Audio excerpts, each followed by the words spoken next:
Et pourtant, l'optique ne souffre pas elle ne supporte pas la poussière, les vibrations. Donc on est dans un domaine qui peut être assimilé à la pharmacie, c'est-à-dire un labo de fabrication de médicaments, ou à la fabrication de puces informatiques.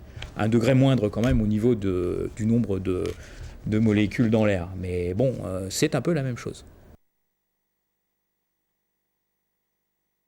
Oui, on se l'est posé lorsqu'on a commencé à mettre dans les ateliers du personnel féminin, parce que c'était quand même ça avant tout. Et à travers ça, c'était l'image du costaud, bien gaillard, qui était capable de lever un feuillard d'acier, qui entre nous, 10 ans après, marchait à 4 pattes parce qu'il avait les reins cassés, mais enfin pendant 10 ans, il était gaillard. Hein, et ça, combien de fois on l'a vu? Avant 98, c'était, alors je parle de l'atelier, on parle des postes d'atelier, on ne parle pas évidemment du domaine administratif où là on retrouvait une féminisation beaucoup plus importante. Mais en atelier, nous avions 0 femmes. En horaire, 3-8, en équipe, donc le poste de conducteur de ligne, 0. Aucune. Alors ça s'explique quand même, en partie à cause de la loi qui, dans la métallurgie, il n'y a pas encore si longtemps que ça, interdisait le travail de nuit. Donc qui dit interdiction du travail de nuit, chez nous, nous interdit pratiquement l'accès à l'entreprise. Donc c'était une des explications, mais ce n'est sûrement pas la seule. On a commencé à tenter, on peut dire, une expérience relativement facile avec une personne sous contrat de qualification. Bon, à l'époque, on a recruté 24 contrats de qualif, et on s'est dit... Bon, c'est un peu le hasard. Il y a une personne qui est arrivée, qui dit « moi je veux essayer », et vraiment elle était plus que motivée pour le faire. Et je me suis dit « j'y vais ».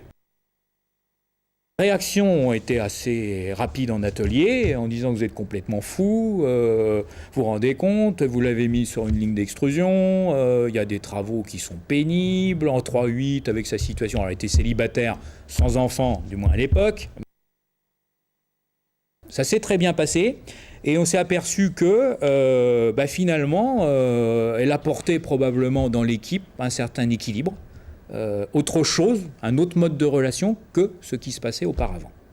Et ce n'était pas une équipe facile puisqu'on avait dans l'équipe une ou deux personnes assez raides de ce côté-là, assez dures.